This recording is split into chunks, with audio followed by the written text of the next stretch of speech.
मराठी व्याकरणातील मराठीची वर्णमाला हा टॉपिक आपण पाहत आहोत. त्यातील पारंपरिक स्वर व त्यांचे वर्गीकरण आपण पाहतोय. त्यातील शेवटचे वर्गीकरण आपण पाहणार आहोत.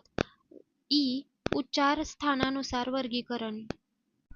ध्वनींचा उच्चार करताना ध्वनी यंत्रातील म्हणजेच मुखातील निरनिराळ्या अवयवांची ज्या भागांची मदत घेतली जाते त्या निरनिराळ्या भागांना स्थाने म्हणतात.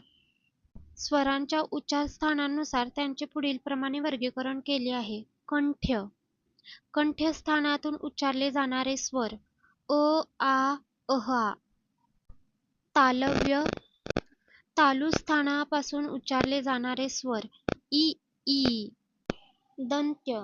दंतस्थानापासून उच्चारले जाणारे स्वर लू, लू. मूर्धन्य. मूर्धास्थानापासून उच्चारले जाणारे स्वर रू, रू. ओठ्य. ओठस्थानापासून उच्चारले जाणारे स्वर उ, ऊ. कंठतालव्य. कंठ व तालुस्थानापासून उच्चारले जाणारे स्वर ए, ऐ. कंठोष्ठ्य.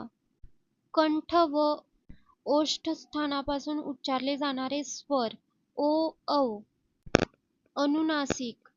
नासिकास्थानापासून उच्चारले जाणारे स्वर